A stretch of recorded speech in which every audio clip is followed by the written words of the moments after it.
Monday is fun day. Welcome into another edition of the Joe Raineri Show, brought to you by WagerTalk.com. It is the single destination for you to get all of the knowledge you need in order to be a professional and smart sports handicapper. If you're betting on sports and you haven't been over to WagerTalk.com, what in the hell is wrong with you? But I hope you enjoyed the weekend. Thank you very much for stopping by, spending a few minutes with us here on a Monday as we try and dissect everything that happened over the weekend, and there was plenty of it. I mean, let's face it, between the fact that we started on Thursday of last week we had Thursday night football, we had college games, and we had a full slate on Friday college football, then we had Saturday college football, then we had yesterday the NFL, and we continue tonight. We've got a Monday night football game. I don't know if it's going to be a game, but there's definitely something on TV that resembles football. And you got the New England Patriots, of course, and the Buffalo Bills. So we're going to talk about that game coming up. I'll let you know exactly what's happening in Las Vegas, where the bettors are going, where are the publics going, where are the pros going, where are the Joes going. We'll go ahead and get you caught up with that. Do want to shout out to our peeps here who are joining us across all the platforms here today: Twitter, Facebook, YouTube, Periscope, Twitch. You guys rock. I see Onions is here again. Happy Monday. He's still 77 is still joining us too via Facebook, actually YouTube rather. So we want to and welcome you guys. It looks like he still's a little pissed off because Chicago killed my super tease.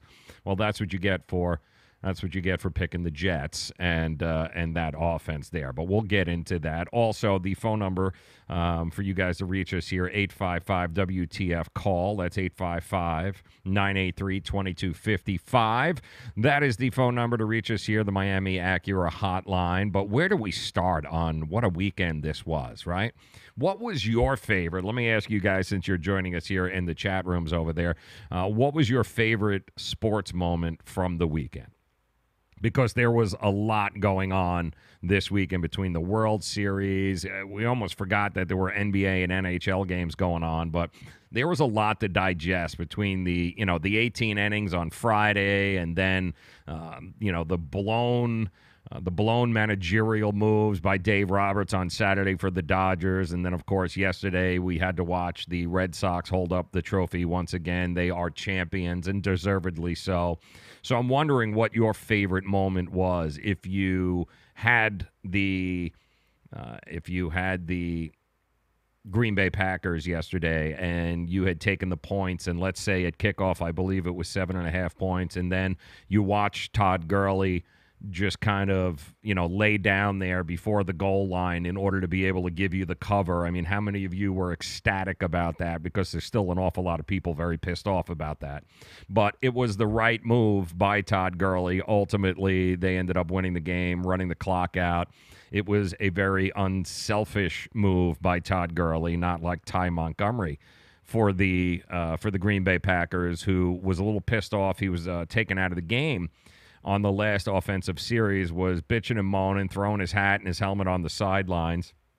So he decides that, well, you know what, I'll show everyone on this kickoff, instead of taking a knee and giving Aaron Rodgers the opportunity to put us in a position to kick a field goal and win the game. Well, screw all of you guys. I'm going to go ahead and I'm going to be me, and I'm going to go out and run this ball out. And oh, shit, I fumbled. And oh, yeah, by the way, Aaron Rodgers never saw the field again, and we ended up losing. And so you had two totally different things going on there. You had Todd Gurley, who's going, it's about the team here. It's not about me padding the stats or fantasy people or Las Vegas. It's about me getting the victory for the team. And there's no better way. And listen, he could have walked right into that end zone. It probably wouldn't have made a damn bit of difference anyway. But it was easier just to fall down and end the game, and that's it. We don't have to risk anything else. And it just goes to show you the difference between what Ty Montgomery did and what our boy there, Todd Gurley, did. Now, Ty Montgomery, I don't know how he survives this. If what they are saying right now and the reports that are coming out, I don't know how he survives. He made it all about him. Trying to run that ball out of the end zone made absolutely no sense. Could have given Aaron Rodgers the ball to 25 and given him a shot to put the team in position. but he opted to be all about him, and it'll be fun to see what's going on here. And then you got to look at Mike McCarthy. Is Mike McCarthy now on the hot seat? I mean, how does a player do that under Mike McCarthy's watch, make it all about him and not make it about the team? And it'll be fun to see what happens with this team moving forward, especially next week when they take on the very interesting who are they taking on Green Bay next week? I got to double check on that. But it'll be fun to see what they do because they're a little thin still, even at the running back position, that being the Green Bay Packers. So I don't know if they'll cut him, but I don't know how they're going to get around that. And keep in mind, Ty Montgomery, he's a graduate. He's a Stanford guy. I mean, he's not an idiot. This guy is a veteran. He's been around the league. He's been around this team. For him to go ahead and make that decision and do that, it's very out of character him, and everybody that has played with him or knows him goes, he's a high IQ guy. This is not a diva, or, this is not a wide receiver like an Odell Beckham Jr. throwing a temper tantrum on the sidelines. This guy he's a very heady guy, and it was completely out of character for him to do what he did, especially when the coaching staff told him, keep your ass down, give the ball back to Aaron Rodgers, we'll go down and kick a field goal. Not ultimately what he did. He ended up costing the game. So I don't know if we have heard yet a response from him or an explanation from him yet, but that whole situation in Green Bay is getting weirder and weirder and weirder. But the good news for Green Bay today is that the Cleveland Browns are still in the league. And unless you've been under a rock and you haven't heard, this is what's going on in Cleveland right now. Not only have they fired their head coach, Hugh Jackson, after he went 3-36-1 straight up and 13-27 against the spread during his 2 years as the head coach of the Cleveland Browns. But they also doubled down and got rid of the offensive coordinator, Todd Haley. So they shit-canned both of these guys within hours of each other today. So you could not be any more Cleveland Browns than what you just did here. That is right. The Cleveland Browns fired not only their head coach, but at the same time fired their offensive coordinator in Todd Haley, which is just priceless because teams don't ever operate like this. Not to mention that they're off to one of the best starts that they've had in years. I mean, they're 2-4-1? And they've had to play Pittsburgh twice. They had to play Baltimore. They had to play Phillip Rivers. They've had to play Drew Brees. I'm not sure exactly what it was they thought they were going to be getting this year, but you got a rookie quarterback, and you still managed to play 14 overtime games. And if you had a field goal kicker, if you had anybody that can kick who wasn't from FAU, you'd have a pretty good shot at being at least 500. You could have been 4-4 or at least 3-4 if you had a kicker that wasn't scared shit. And unfortunately, you sit there at 2-4-1, and now you're getting judged, and now you're getting shit canned all in the same day. The whole thing is mind blowing to me. But that's how the Cleveland Browns, that's how they roll. And maybe the best part about this coming out today has to be what OddsShark has thrown out there as far as the line here. These are the odds on who is going to be the next head coach for the Cleveland Browns. Now, I couldn't help but to laugh when I saw this. Now, Lincoln Riley makes sense, all right? Even at 225, plus 225, that makes sense. For you guys that don't know, Lincoln Riley was the head coach, is the head coach at Oklahoma. He was Baker Mayfield's coach in college. He was the guy that got Baker Mayfield to win the Heisman, and there's a lot of love there, and so I understand where Lincoln Riley comes from, but I have no idea where two names on this group come into play: Sean McVay and Bill Belichick, and kudos for them throwing Bill Belichick on here. It's laughable at plus 2,000, but Sean McVay, I mean, are you kidding me? Now, Sean McVay I guess he has ties to Ohio from what we understand. He was born in Dayton, and I think he went to the same school that Ben Roethlisberger went to, Miami of Ohio, but there is no way in hell Sean McVay is going to leave what he's got going on in L.A. anytime soon in order to head over to Cleveland we're talking about a team that is favorite to not only make it to the Super Bowl, but probably win the Super Bowl this year. Sean McVay is going to toss all that and head to Cleveland. I don't know what they could possibly offer him in Cleveland, but this is just Vegas and these bookmakers enticing people. Let me see how much money we can get from the idiotic public here. If we can get anybody to throw a few bucks down on Sean McVay. I mean, I get the whole Ohio roots thing, but listen, having roots in Ohio doesn't work unless your name is LeBron James. I mean, it was one thing back in 2014, but I am pretty sure that, that whole going back home thing is not going to work in 2018, especially if your name is Sean McVay. I don't know why he'd want to go to a franchise who just fired not only their head coach, but their offensive coordinator within hours of each other, halfway between in the middle of the season when they're having arguably the best season that the Cleveland Browns have had in a very, very, very long time. So, and again, hats off for throwing Bill Belichick in there plus 2,000. Could you imagine Bill Belichick saying, you know what, Tom Brady is going to retire, so we're going to pack up. I'm going to go back to Cleveland and try and right that wrong because it didn't work out the last time I was there 20 years ago. So maybe I'll go ahead and, I'll take the job, and I really like what we've got here in Baker. Could you imagine that ever coming? Plus 2,000? I mean, come on. Not even close. But the reality is John Dorsey, new general manager. John Dorsey didn't hire Hugh Jackson. Not a big fan of Hugh Jackson. And maybe Hugh Jackson, it was his own worst enemy there because him and Todd Haley were butting heads. And Hugh Jackson a week ago came out and said, you know what, guys? I'm going to start taking a little bit more interest in the offense. I'm not happy with what I'm seeing. And Todd Haley, apparently behind closed doors and in the locker room, was trying to undermine Hugh Jackson every chance he got. So I love this. Jimmy Haslam, the owner, was reportedly, and this came out too today, and I love this, but John Dorsey didn't want Baker Mayfield getting in between these two idiots. Now, Jimmy Haslam, the owner, apparently didn't have a problem with sticking with Hugh Jackson until the end of the year, but John Dorsey stepped in and said, you know what, I'm not putting the rookie quarterback in a position where he's got to go and take a side here, and he didn't want Baker Mayfield having to be pressed by the media every 12 seconds about, who's the better coach and, what side do you take? So Dorsey did the next best thing and just said, you know what, neither one of you guys can get along. I didn't hire either one of you, so as far as I'm concerned, you can both go. And the Browns are in a situation where this Baker Mayfield thing has to work. There is no more second chances here. They're going to spend the next 3 or 4 years giving Baker Mayfield every opportunity in the world to either succeed or completely blow up in their face. But at this point, John Dorsey just said, you know what, time to clean house, time to get rid of everyone. Greg Williams, by the way, the defensive coordinator, is now the interim head coach there.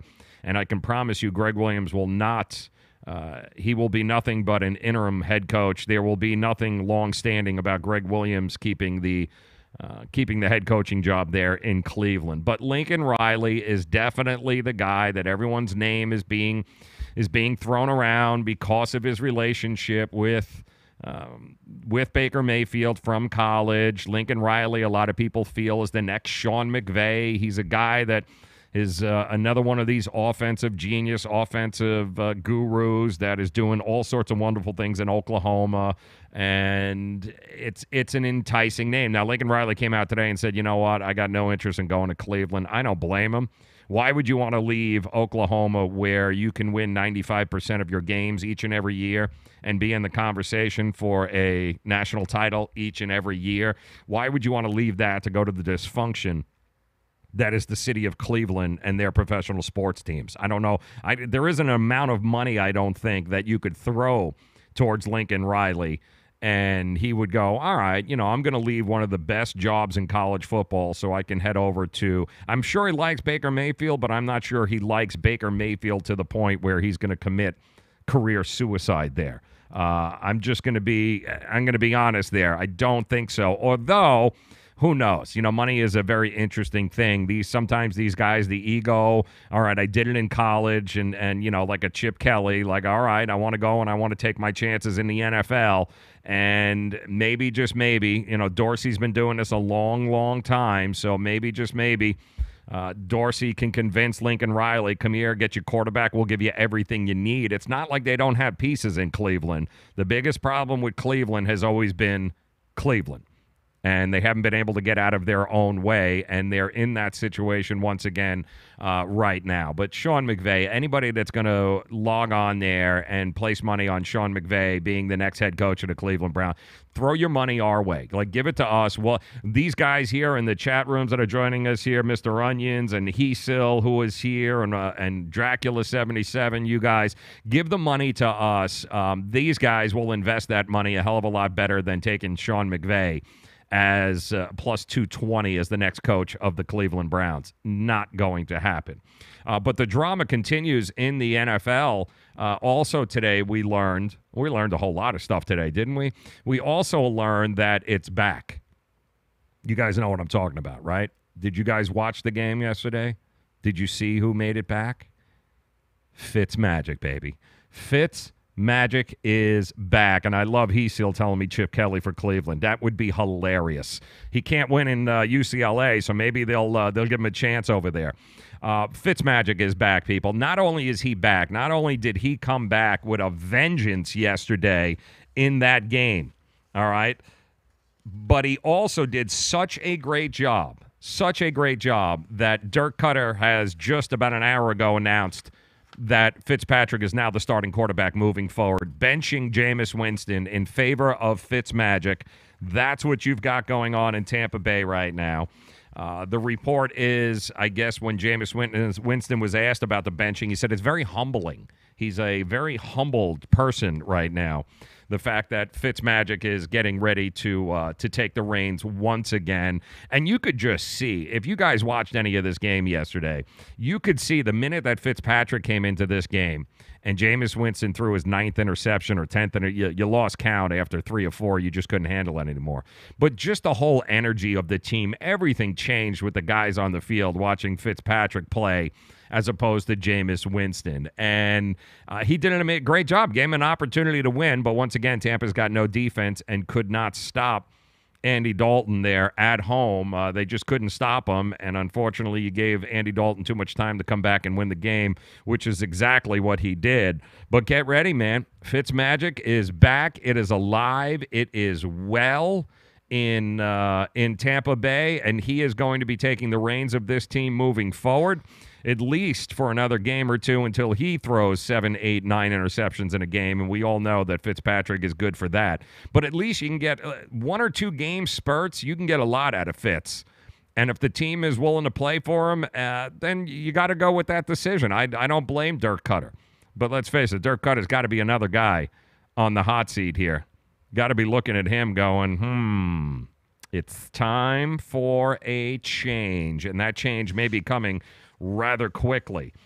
Some of the other observations from yesterday, and I'll tell you this, guys, right now, and I've been talking about them, and I've always said, because these guys to me are, they're quietly starting to dominate, and nobody seems to be talking about them, mostly because they're buried in on the West Coast. But the Seattle Seahawks have quietly become a powerhouse team here. They've kind of gotten healthy now. They've gotten some pieces back. Offensive linemen are back healthy. The defense is also very young, but also seems to be getting healthy. KJ Wright was back in the linebacking position there. And, oh, yeah, Russell Wilson was almost perfect yesterday. I think 158.3 was his QBR. He was 14 of 17, 248, 3 touchdowns, no interceptions yesterday. And during the last 5 games for the Seattle Seahawks, he's got 11 touchdown passes, just 1 pick. He's not thrown for 250 yards in any game, but he also hasn't attempted more than 27 passes in any game. So he is completing 70% of his passes right now in the last 5 weeks, 79 to 133. He's got a QBR of 128.6. He's not making any mistakes, but at the same time, they're managing to run the ball. The defense is really starting to play at a very, very high level. They're making plays. They're forcing turnovers. It's not the Legion of Boom, but they've got some guys that can still play defense there, and they're starting to play together. And let's face it, that's one of the hardest places in the NFL to play. You definitely have a home field advantage there in Seattle. So, I think they've only had 2 home games. Is that correct? Is that it? Yeah, I think they've only hosted 2 games so far this year. And if you have, this is the making, because they went to London, right? They played in London against Oakland for a game. This is a team, like, let's not forget, this is a team that almost beat the Rams a few weeks back. So, and they didn't have nearly the same amount of healthiness on the defensive side of the ball, and they still managed to go toe-to-toe with the Rams. This is going to be a team that is not going to flinch. The Rams and Drew Brees and company in the NFC, this is not going to scare the Seattle Seahawks. And Russell Wilson, as long as he is healthy, this is a guy that is going to give you a chance to win each and every week. And the Rams are coming to Seattle not this week, the following weeks, 2 weeks in Week 10. And I can tell you, that is going to be an all-out war, and I would not at all be shocked and surprised if we're looking at the Rams for the first time this year being an underdog, or at least a pick'em in that game, going into that game. It's going to be fun. Panthers and Packers also, they've got to play. So Seattle's got an interesting schedule coming up. It doesn't get any easier. They're going to play the Rams, they're going to play the Panthers, and they're going to play the Packers. And those 3 games are also going to decide playoff tiebreakers. So it's a big next couple of weeks for the Seattle Seahawks. But I'm just telling you, do not sleep on the Seattle Seahawks. This is a team that is quietly, they're letting everyone else get all the attention, but quietly Russell Wilson has become an even better version of what he was. He's not making mistakes. He's got wide receivers, DJ Moore, guys you've never even heard of. They are making some noise. Tyler Lockett is still playing at a high level. They found a running game, and they're protecting him, which is even more important. But it's all about that defense in Seattle. If they keep getting the turnovers and playing the way they're playing, don't count out Seattle at all. As a matter of fact, I don't know what the latest line on Seattle is, but you guys should check that out. I don't know what the futures are on Seattle, but with Russell Wilson, that team, and that home field advantage, they can do some damage here coming up in the second half of the season. And also, don't look at now, but the Carolina Panthers have also figured out how to play offense on a consistent basis. That defense, also very dominating. That defense can play with anybody. But Norv Turner and Cam Newton, when they first announced that pairing, if you were like me, we all went, oh, man, like, can Norv Turner even put an offense together for the year 2018? Like, he does realize it's not 1998 anymore. But I got to tell you, it's been working, and it's starting to click. This is the best protection Cam Newton has ever had in his entire career in Carolina. He's having his most accurate season that he has had since he's been in Carolina. Christian McCaffrey, trying to figure out how to utilize him in this offense. They've done an amazing job of that. Also, this kid, DJ Moore, the first-round pick, the wide receiver, has been doing amazing things for this team. He's a beast. What is he, 6'3", 6'4"? That's a huge target for him, along with Devin Funchess. He played at Maryland, right? Is that what it was? Yeah, he played at Maryland, and he's throwing up he destroyed the Ravens defense. And and I got to say this, I'm guilty of this too. I was somebody that promoted the Ravens defense as being the Ravens defense, not necessarily elite. They kind of got smoked yesterday, and they kept getting hammered on these end-around plays by the Carolina Panthers yesterday. And I do believe when he was matched up on the outside with the secondary of the Ravens, 7 times he touched the ball, 129 combined yards. He was averaging almost 19 yards a touch yesterday, DJ Moore. This is a kid that is going to be just another weapon that you can give to Cam Newton. Yep, it's going to be a lot of fun to watch the Carolina Panthers put it all together now moving forward in the NFC. The NFC is loaded. Let's face it, we watched what Drew Brees who only threw for 175 yards last night, still managed to dominate. I mean, they just owned that game. I don't care what the score was. It wasn't even close. The New Orleans Saints dominated that game on the road in Minnesota. Minnesota is still living off of the reputation from last year. It's not the same team. They're not even close to the same team. They deserve to be a home underdog in that game last night. And Kirk Cousins, once again, if you didn't see the game and you looked at the stats, you'd be like, oh, my God, how did they? Kirk Cousins, 300-some-odd yards. Look at all these completions. Yeah, well, there was a pick six, and there was plenty of opportunities in there that they didn't get the third downs when they needed them. You can have all the stats and you want. Ultimately, when they needed you, you didn't come through and you lost the game. So he is one of those situations where you look at the numbers. If you don't watch the game and you look at the numbers, you go, man, he's just dominating. What a great court. What is well worth the $90 million that you paid him, until, of course, you start actually watching the game and you're going, every time they needed a big play yesterday, whether it be the pick six or the fumble. Twice he fumbled the ball.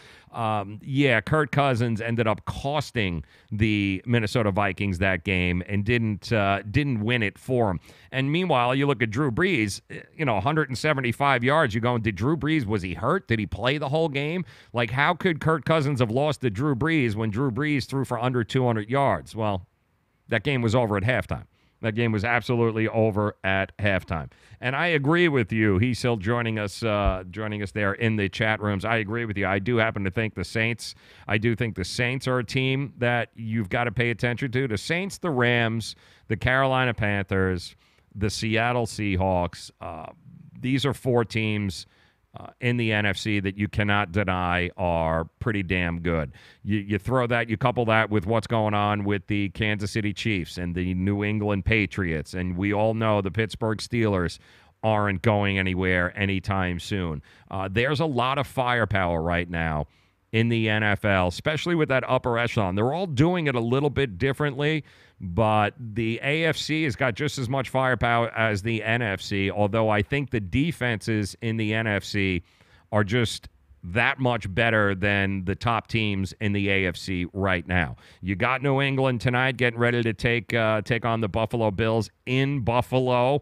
And what do we got with the latest numbers here? Let's see what we've got. Plus 14, I think, is where we're at. Some books have gone to plus 13.5. If there's one thing that we all know we can count on with the New England Patriots, right? It's fairly simple. We've got death, we've got taxes, those things we all know about. But there's also, since 2003, the Patriots have gone 148 and 91, 148 and 91 against the spread, 62%.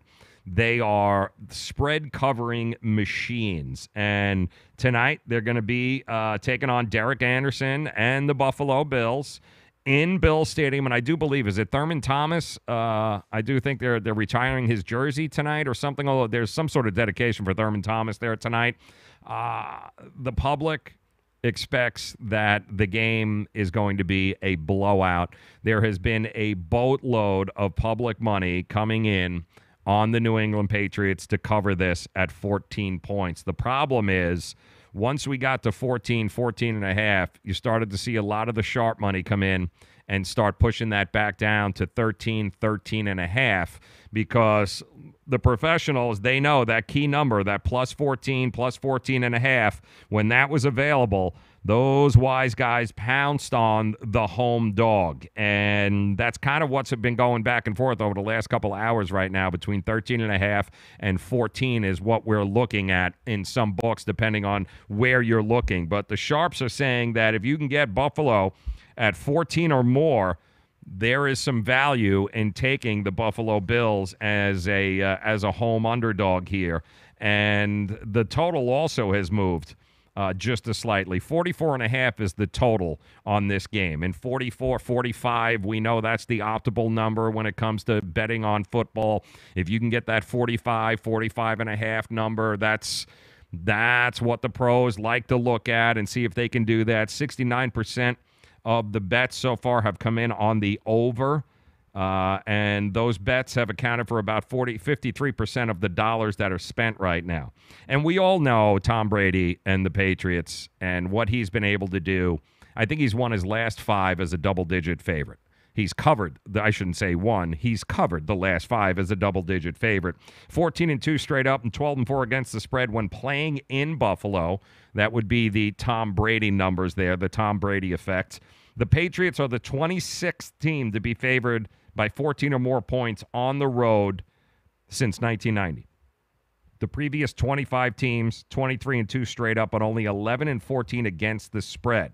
Now, the Bills have scored 14 or less points in 3 consecutive games now. And since 2003, teams in this spot, they've actually done pretty well against the first half spread at home in their next game. They're 46-22-2 against the spread in the first half. So if you can get, if it's 7.5, 8 points, the Patriots are going to be favored in the first half. History and the trend tells us that Buffalo is in a pretty good position to be able to cover here. They've gone under the total in their past 5 games, that being Buffalo. And teams since 2003 to go under the total in 5 straight games and then play at home have seen the over go 85, 67, and 2, 56%. So you got a lot of these trends starting to look towards not only first half plays for the Buffalo Bills, but if you can get that 14 and a half hook or even more, I expect more public money to come in on New England before it's all said and done. The Sharps, that's the number they're looking for. They think there's a lot of value in Buffalo if you can get it more than 2 touchdowns. And maybe the best trend and the best stat that I've seen all week has to do with Jerome Boger, who is officiating this game. And according to the numbers, he's officiated 156 games over the last decade, including playoffs. The over is 91, 64, and 1, 58% in those games. He is the most profitable official to the over since 2006. Now, we told you last weekend about the under in the Miami Thursday night game, Miami Dolphins game. We told you about the ref and that team and how he was the most profitable under ref. That crew was the most profitable under, and of course that number went flying straight over. So you take that with a grain of salt. But Boger has officiated 9 Patriot games over the last 10 years, and the point totals for New England in all of those games: 30, 26, 43, 27, 27, 28, 38, 30, and 35.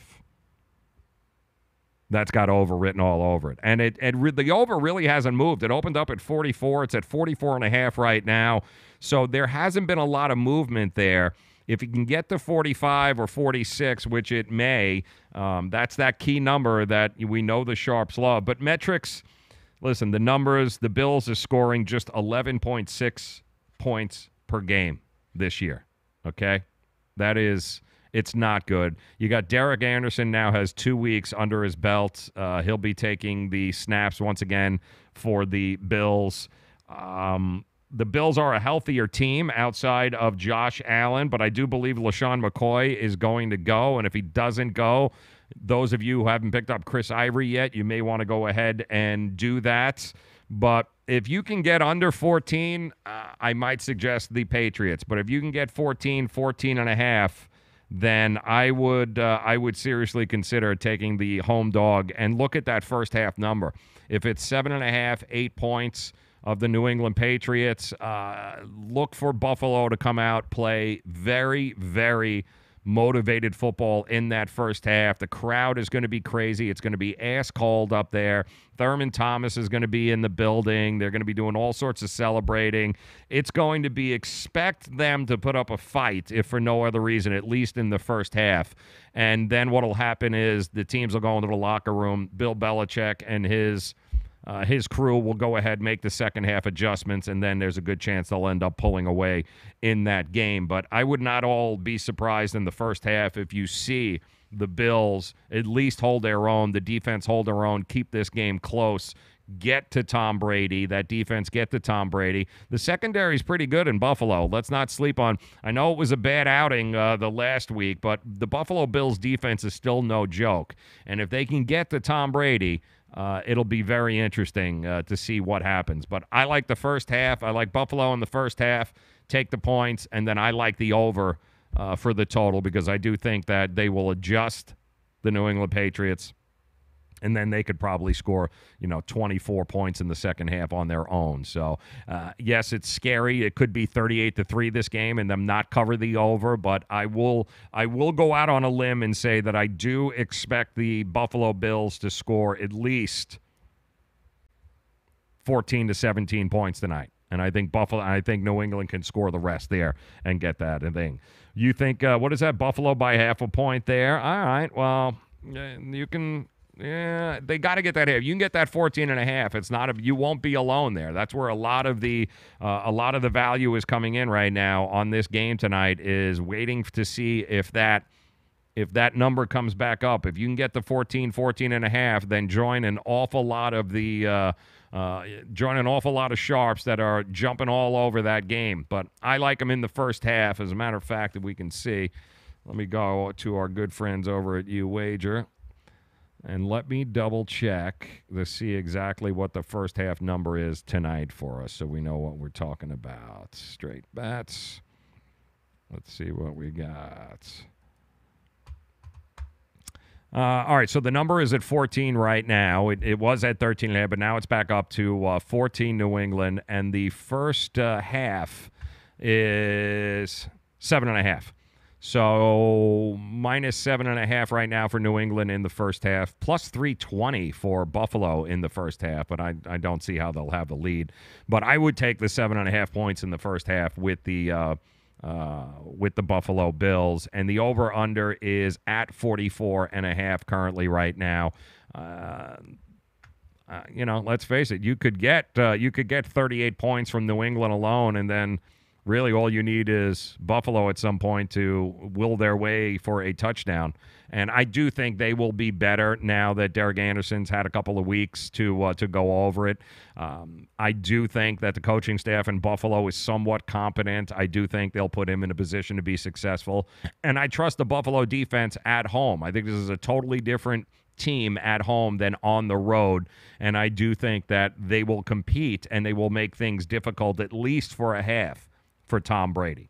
So those are the numbers that I would look at on there. Who are you guys going? Can't go with the Steelers. They're not playing there, so what the hell's wrong with you over there? Also want to thank our good friends here today, of course, at Miami Acura and Miami Acura. Big fans of the Boston Red Sox. That is right. They love their Red Sox. Congratulations to the Boston Red Sox, who are now your World Series champions once again. And in honor of the Red Sox, they'd like you to come and take a test drive for their winner, that being the all-new 2019 RDX. They are offering deals like we've never seen before all year long. And if you haven't had an opportunity to even check out the car, make sure you head over to MiamiAcura.com and set up an appointment. Go take it for a test drive. It's the all-new 2019 RDX. A car drives itself. It's absolutely amazing, completely redesigned.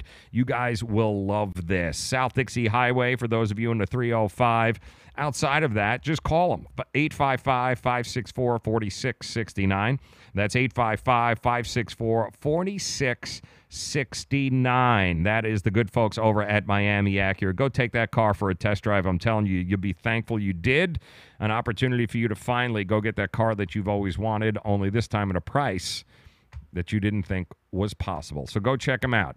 855-564-4669. And coming up, we will give you also, we've got one NBA game tonight that we are going to give you the free pick on that you guys have to check it out, and it has to deal with the Miami Heat. Also, there is one NHL game that we're going to go ahead and lay down for you. So we're going to give you the 3-team parlay and how we'll lay the points and how we'll go ahead and bet it, and we'll make you some money tonight, and we will do that coming up here in 2 minutes. But first, I want to thank a few other of our sponsors: Low Cost Airlines, Superior Cruise and Travel, and of course our friends at Miami Acura. Where do you want to go on a vacation or honeymoon? The Caribbean, Europe, Hawaii, Mexico? How about Disney or a cruise? At Superior Cruise and Travel, we've got you covered. We'll assign you your own travel concierge. They'll help you design a custom vacation plan that you can't find online. And the service is completely free. You can't compare the value of this to any other online travel company. We can help you plan a custom vacation anywhere in the world. We even offer payment plans with no credit card required. Now you pay off your vacation on your time schedule.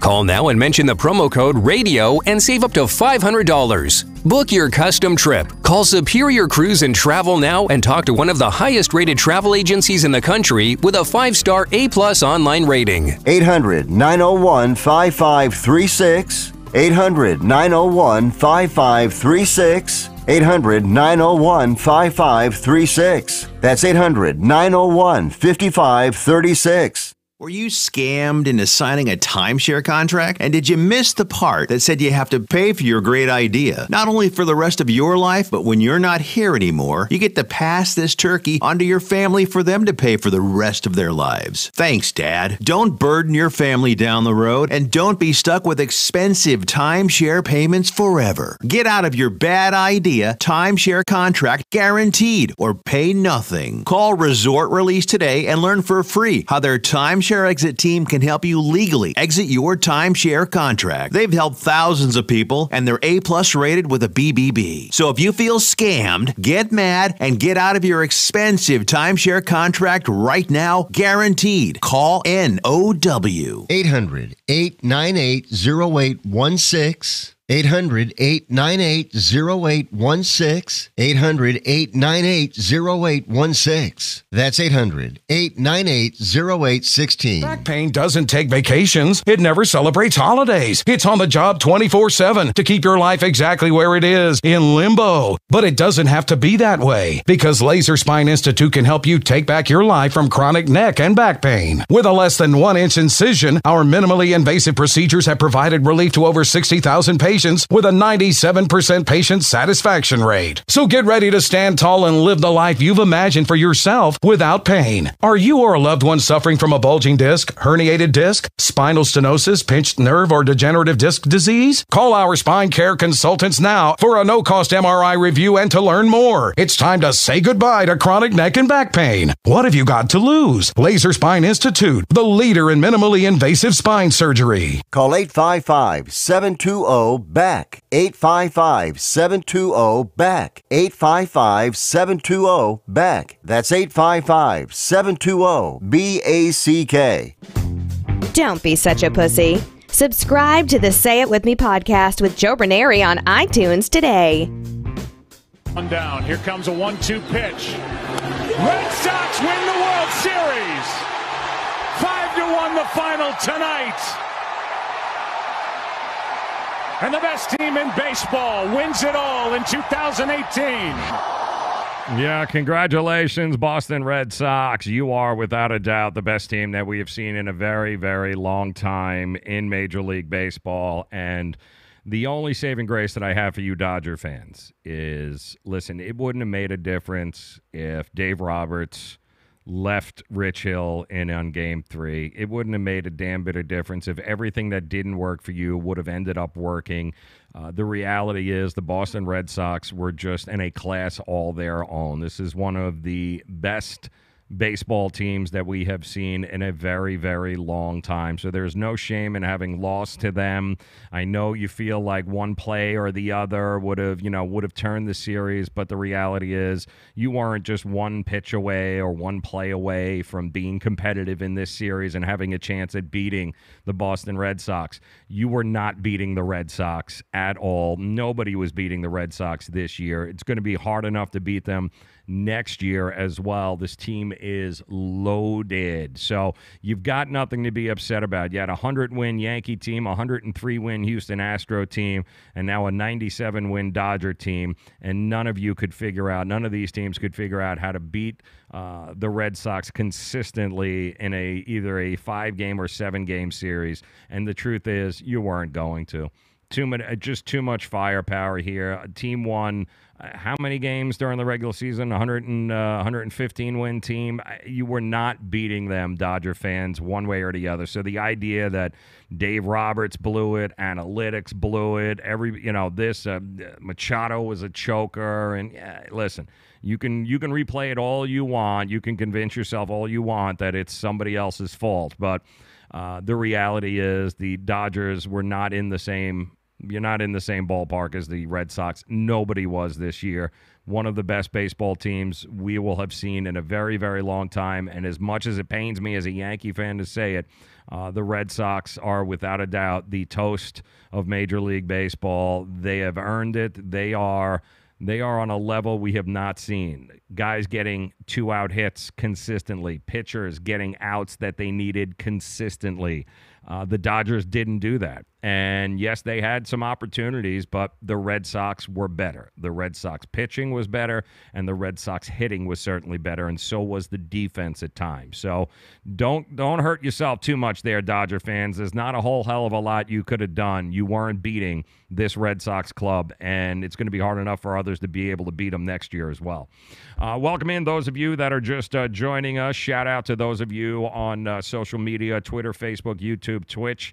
Happy Monday to you guys. If you are just joining us here once again, not only has the fire sale begun in Cleveland, we've got not one but two coaches fired there. Hugh Jackson, Todd Haley, offensive coordinator, head coach, gone in Cleveland here today. Within hours of each other, they were tossed out, which means Greg Williams, defensive coordinator, is now the interim coach.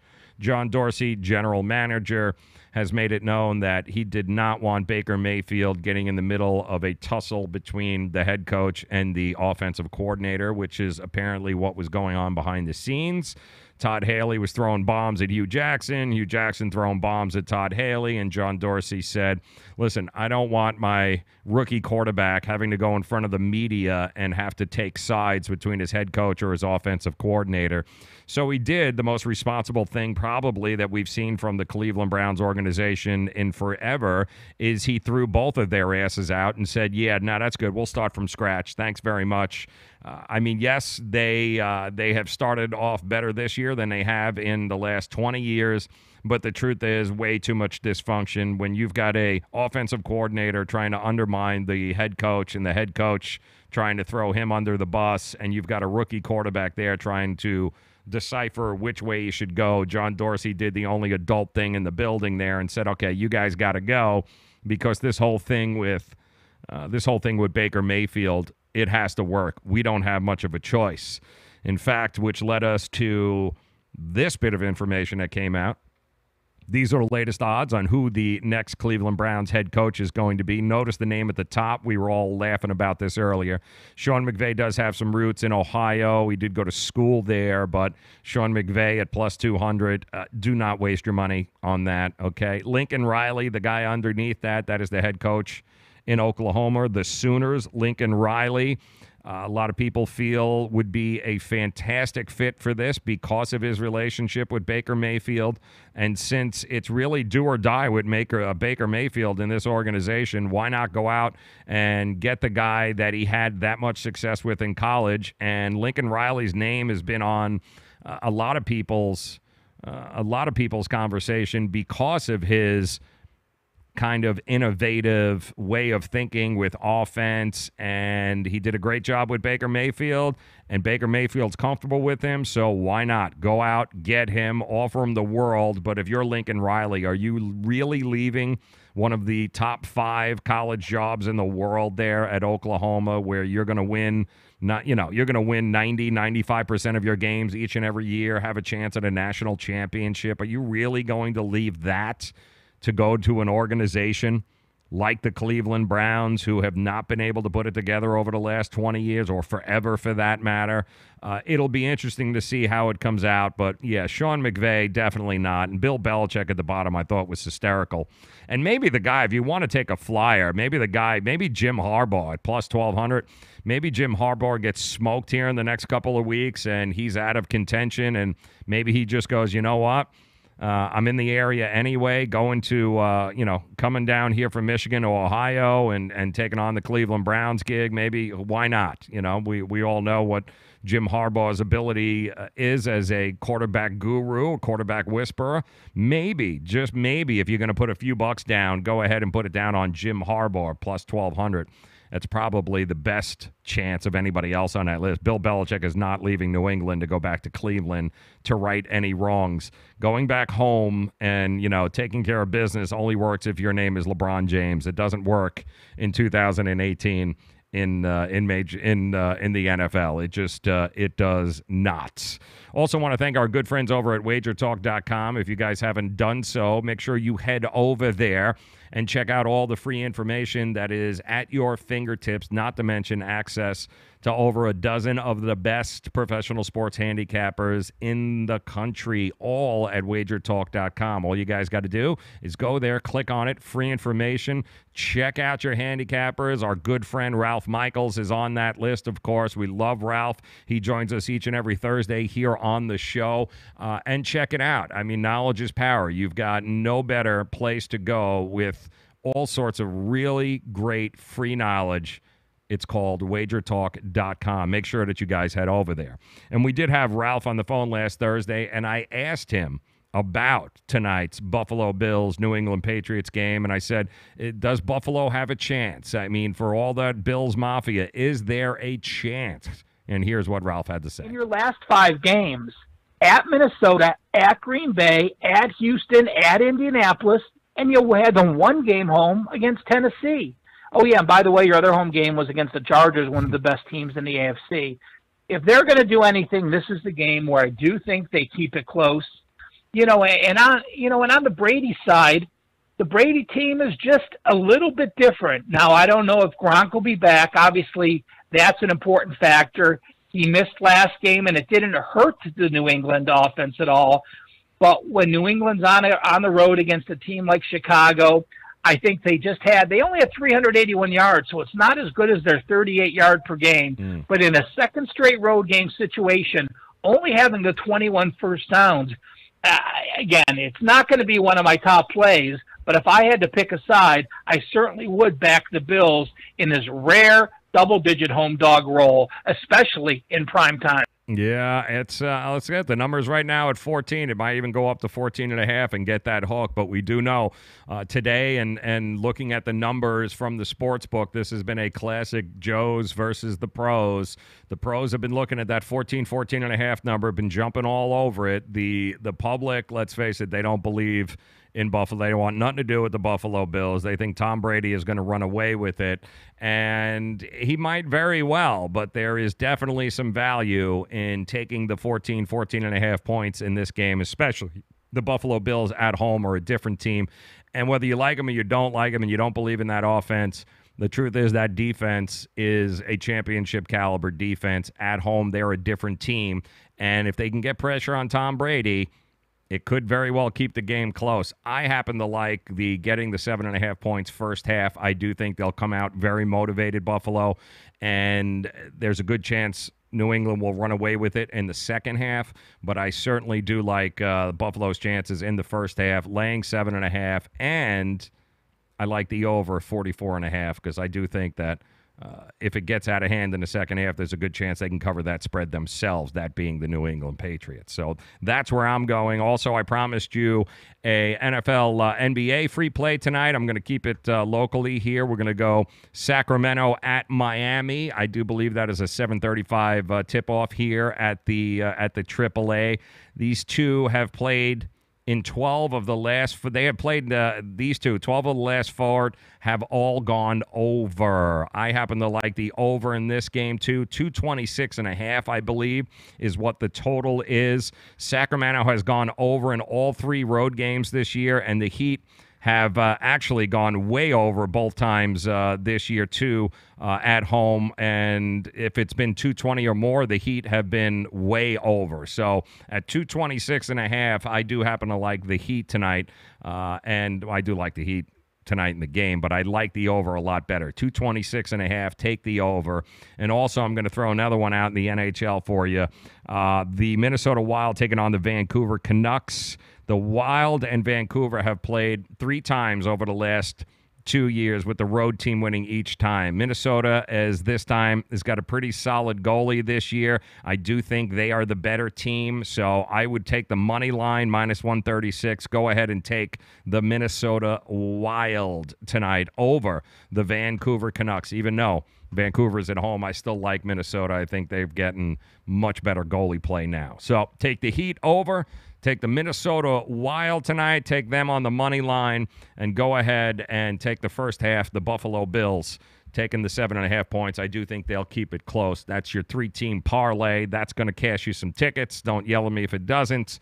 Actually, it's going to happen. Plus the over at 44.5. Go ahead, ride the money, have a good time with it. Make sure you guys check out wagertalk.com for all the latest information, the trends, everything that you need to know to make smart, informed wagering decisions, all at your fingertips there at wagertalk.com. Want to also thank those of you lunatics hanging out with us here today in social media and the chat rooms. As always, make sure you guys like, subscribe, retweet, do all of that kind of good stuff on social media.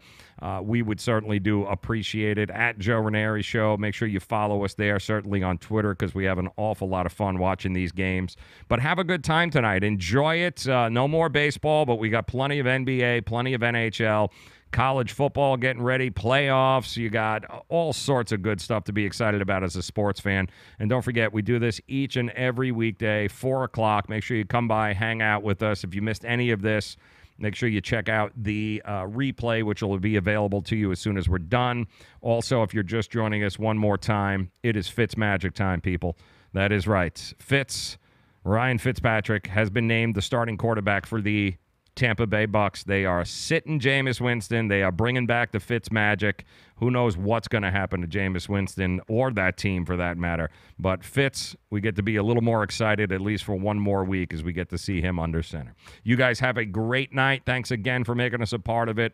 Don't forget, Miami Heat over, Minnesota money line, Minnesota Wild money line in the NHL, and take the 7.5 points, Buffalo first half. And then we'll cash the tickets, and we'll come back tomorrow, and we'll laugh, and we'll laugh, and we'll laugh. Have a great night. Thanks for making us a part of it. We'll be back tomorrow.